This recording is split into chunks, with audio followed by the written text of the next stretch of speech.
We're back on. No, I can't see anything. Oh, there you go. Hold on. Something coming out. Yeah. Yeah, I think that's it, Jamie. You're off. Good on you. Okay, just bear with us 1 second then. I'll just get to the whistle stop tour, do the last one.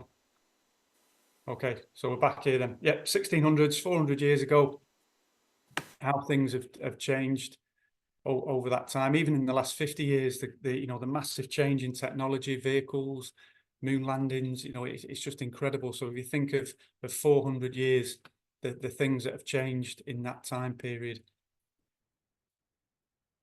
So this is the time period we're looking at this time. Really, like in the last presentation, we looked at the Maccabees, and in this one, we're going to follow it through the Hasmonean dynasty, and then maybe in a few months have a look at the Herodians. So this is often known as the intertestamental period, 433 to 5 BC, or the Second Temple period, and just looking at its historical and cultural significance and the events, some of the events, literature and social sort of forces that shape that world. Just as a recap, we look at Alexander the Great, and his empire broke up into the Seleucids and the Ptolemaic Greeks. And it was a peaceful time. Some Jews even served in the Greek army. That was around 323 to 220 BC.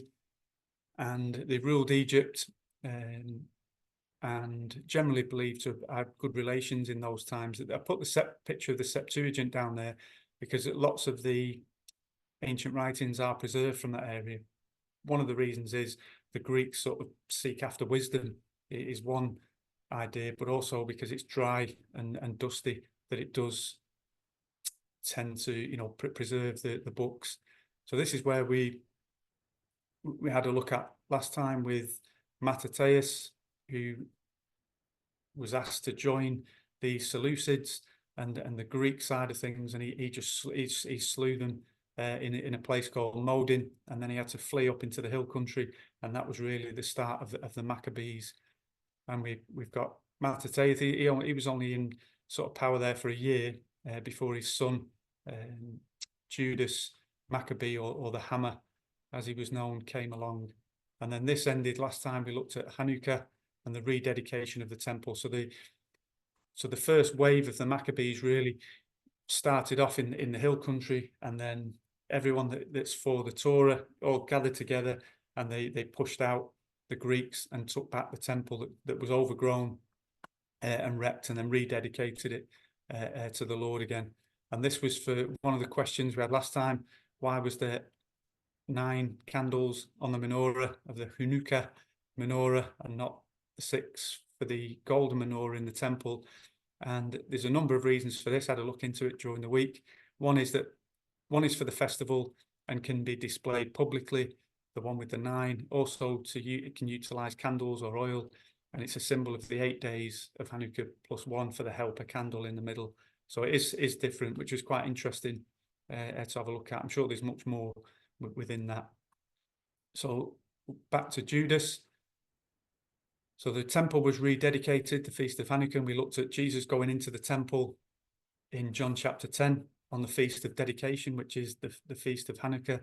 And Judas, he took over from his father after only a year, and he made a pact with Rome, and due to required assistance in battles with the Seleucids. So he's fighting the Greeks, asking for help from Rome. So you've got the Ptolemies in the south, the Greeks, the Parthians, all these other nations round about that they're all sort of making various pacts with throughout those years. This is the time known as the Roman Maccabean Pact, with its eye on the Greek Empire, or Rome had its eye on the Greek Empire. And this really put Judas on the world stage, a big fish in a small pond, really, in the tiny area. But it also led to his downfall. He died in battle just north of Jerusalem, was buried in that place where it started in Modin.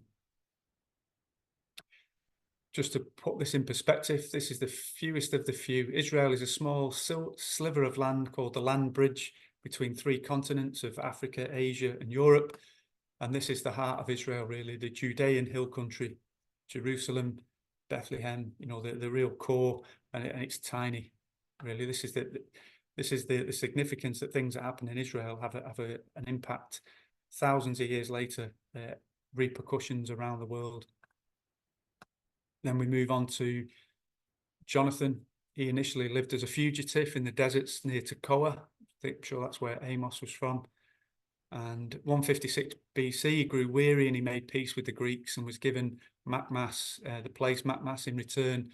And that was the same city where Jonathan was victorious against the Philistines. For 19 years, the two surviving Maccabee brothers continued their struggle against the power of Syria. King Antiochus died. Some historians wrote down that he died in such suffering that the Jews declared it a judgment upon him for his cruelty to them. So we saw him; he was the star of the last, or star in a bad sense in the last presentation. The civil war followed, and the same pattern repeats itself. During the time, the Maccabees lent aid to the successful contestant, and they acknowledged the princes of Judah. So the Seleucid instability, really, they were outbidding each other for Jonathan's support. So even though it's a tiny area, the Seleucids and the Ptolemies, they were trying to bid for support. And he went from chief to the high priest and the ruler of all the Jews in Judea. So that was another small but significant move. So we come out again on the map, and we just see in the yellow areas how this area, his influence, then he just gains a few areas round about Jerusalem, with the Greeks adding to his territory. So Jonathan the elder was made not only governor of the land, but high priest of Jerusalem. Later, the Syrian monarch, he plotted to recover his power over Judea. So he was the one that entrapped Jonathan, put him to death, and marched his army against a leaderless country. So there's lots of treachery, and it just gets worse and worse the further we go towards the New Testament. So this one is just a slide just to show the Pharisees, the Essenes, the Sadducees, and the things that Josephus. This is just one example that Josephus puts in about their views on fate, and how that was one of the things that caused the split between them. So Jonathan's ascension to the high priesthood, it made him friends with the Seleucid king, but it may have provoked, this is what Josephus says, may have provoked the formation of separatist groups of priests who moved to an isolated location along the western shore of the Dead Sea at Qumran, where we get the Dead Sea Scrolls from. So some just had enough and just moved out. Jonathan Josephus remarks on the existence of the three philosophies or the schools of thought amongst the Jews at this time. So that's that one. I'll just sum up these because they do come about at that time, as they're not found in the old in the Hebrew Bible. But the Pharisees, just to sum up their beliefs, were in opposition to many of the rulers, and they were often persecuted. We don't tend to see that said that often, but they were separatists. The word Pharisee can often mean smooth ones, smooth talkers. They were influenced also by Persian thought, where you get the demons, the angels, all those sorts of things come. They're influenced by the Persians. They opposed the Sadducees and believed in the oral law, or believed in the oral and the written law. Sadducees only believed in the written law. The Pharisees were legalistic in character, yet popular with the people, as they promoted an individual kind of worship. Many of the scribes were also said to be Pharisees. The Sadducees, they were wealthy because they had links to the temple, and anyone that had links to the temple had links to the money, to the sacrifices, well fed. It just sort of goes together. They also didn't believe, as we know from the New Testament, that there was no resurrection of the dead. They reused the binding authority or refused, sorry, the binding authority of the oral law. Torah was on the perimeter for them, whereas the written Torah was the core for the Pharisees. The Essenes were the pious or the holy ones. They were stricter than the Pharisees. It says that they were more communal in nature, moved to Qumran, and that's those. The Zealots, these are more descended really through the Maccabees, take up your sword and fight. The ones that were looking for Jesus. Is it's what's the movie where they're all going down to the mountain and one of them says, let's go and have a look for this Jesus, the new coming king, and he reports back, he's talking about peace. You know, it wasn't quite what they were after. It's from the Zealots, really the Maccabees. Josephus calls them brigands and robbers. Maybe also more patriotic, dedicated to the Torah, called no man king but the Lord, an attachment to liberty and a willingness to fight. Just to put these in perspective as well, the population in that area around that time was probably, estimates say, between 500 and 600,000. And of that, there was about 35,000 Pharisees. So around 5% Pharisees and around 2% Sadducees. So small, really, in that sense. So which one was Jesus part of? Well, if we look at the Pharisees, they had quite a big emphasis on the oral law, and Jesus said, "It is written." It is written. The Sadducees, they didn't believe in the resurrection, so he's not one of them either. The Essenes, purity, Jesus ate with the sinners, so he's not one of those. Is he a zealot? My kingdom is not of this world. So Jesus doesn't fit any of those boxes when he came. The Sanhedrin comes from the word, means sitting together. The Holy Assembly, they were either 23. So the way, if you should have looked at the Irish law, I'm sure it just follows the English law really anyway. It's all the same.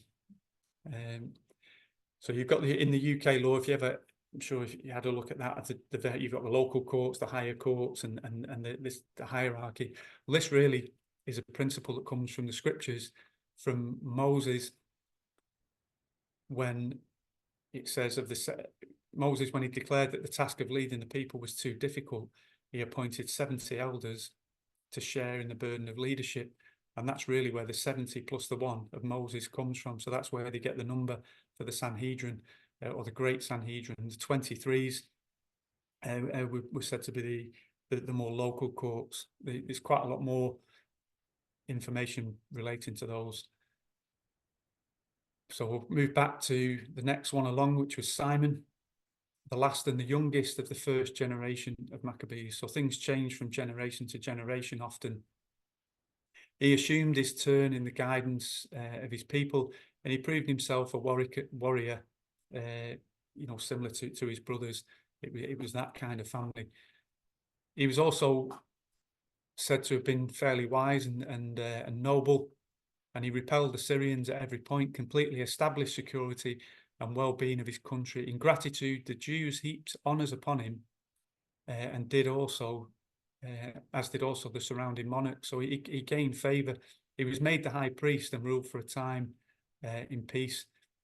As we'll see time and again through this, the Seleucids up in the north, they were in decline. So there's a bit of a vacuum and a bit of time for them to get their breath. Yeah, this coin here, he led a triumphal procession into Jerusalem with palm branches and festal songs in his second year of independence, obtained complete freedom of payment from the Greeks, and by 140 BC, the yoke of the Gentiles was removed, and he was the first Jewish political independence in 440 years. So the significance of that, and the reason why I've gone into more detail with him, is because in Luke 19, verse 36, it says, as they went, they spread their clothes in the way. And when he was come nigh, even now at the descent of the Mount of Olives, the whole multitude of the disciples began to rejoice and praise God with a loud voice for all the mighty works that they had seen, saying, blessed be the King that cometh in the name of the Lord, peace in heaven and glory in the highest. So we can see that it's possible that the people had at the time of Jesus, were going back to the rule and the independence that they were seeking, some through violence, some through peace, whatever it is, that's what they're looking for. But in the end, he was slain by treachery, and his descendants continued to hold Judea for a short time after. And then just add in that little bit of a blue area there. Next, we get to the most infamous character here, John Hyrcanus, second generation Hasmonean, considered himself a second Joshua with a duty to conquer. Further decline of the Seleucid Empire allowed him to add large areas to the Jewish state. He was born about 175 BC, and he ruled here as well, added much more territory. And what that territory allowed him was access to the King's Highway and to more trade, to more power, more wealth. Idi Amin in the south, this is the first time in Jewish history where they forced conversion. Herod the Great descended from the Jews that were forced into conversion in this area. There's a little bit that comes later on from that, but that's sort of the main point to focus on there. So the next one, looking at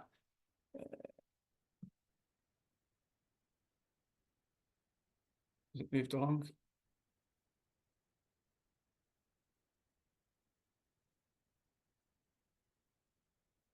Yeah, there we go. He also, southern Samaria, he destroyed the Samaritan temple on Mount Gerizim, smashed that to bits. He initially supports the Pharisees, but due to a rift, it's said that there were rumours of him raiding King David's tomb to pay mercenaries in the battles. So that's what he was sort of criticised for. He was also criticised for using foreign troops, and he was just far too Greek for many of the Judeans. His claim to be high priest was challenged by Eleazar, a Pharisee, and then he switched then to the Sadducees at that point. The Essenes, this is at the time when the Essenes just became disenchanted and moved off. Then we go to Aristobulus. He's the first, and now we're into the third generation of the Hasmoneans. And he, although only ruling for a year, he took the Galilee and subjected all to Jewish law. Josephus then has more of a negative view from this point onwards. The rulers turned, but the rulers are basically the same as the Greeks or whoever was before them. Meet the new boss, the same lust for power. He had his brother Antigonus killed, 3 of the other brothers imprisoned. He imprisoned his mother, who starved to death, forced some circumcision in the Galilee, and enforced the law. He was the first one to take the title king for himself as well.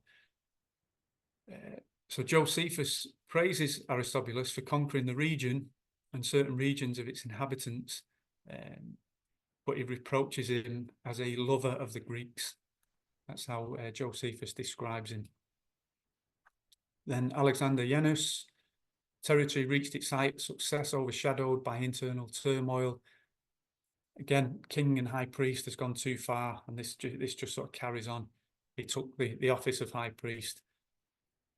His territory at this point was said to be equated to that of Solomon, but they said not in wisdom, more of a commander than a king or a priest. He was known for his drunkenness and his immorality, and this is an example of it. Feast of the Tabernacles massacre, it was called. Josephus says that he tried to conduct his priestly duties. Crowds in Jerusalem pelted him with fruit. In retaliation, Alexander killed thousands of Jerusalemites for this and other acts of opposition. He asked the Sanhedrin, Jerusalem's ruling body, what he should do. The Sanhedrin members shouted back at Alexander, die. That was the thing. So then he had, Janneus later ordered 800 of his fiercest opponents crucified and their wives and children slaughtered, while he and his concubines publicly feasted. That was written by Josephus. So 800 in persecuted and 800 after that day. And it's no surprise then the Pharisees then remained quiet for the rest of his reign. He died of a fever and exertion. But on his deathbed, he apparently turned and asked his wife, Alexandra Salome, to make peace with the Pharisees, which she did. We'll get to her shortly. But the libation, won't go through this now, but we understand I'm sure that the libation offering of water being poured out, ritual act of worship, symbol of forgiveness being poured out, doesn't go back in the vessel. You can't put it back. And the reason why we were looking at that festival is just really to point us again to Jesus in John 7. In the last day, the great day of the feast, Jesus stood and cried, saying, "If any man thirst, let him come unto me and drink. He that believeth on me, as the scripture had said, out of his belly shall flow rivers of living water." So we can just see bits that just add to the New Testament as we go through to give us that background. So Salome, she marries. She then remarries. Her name means peace of Zion. She has strong ties to the Pharisees because her brother Simon ben Shattah was a Pharisee. She had two sons, Hyrcanus, and who was pro-Pharisee, and he was appointed high priest, and Aristobulus II, who was pro-Sadducee and helped to establish a fortress, giving them advantage in the struggles to follow. And it's no surprise that these two then fight each other, just as we've seen the same pattern repeating itself. But the Pharisees now, this is where they not only become tolerated, but they become the ruling class, and then they have their links then with the temple, and that's where things turn around from the Sadducees to the Pharisees. So they've got very much their own infighting.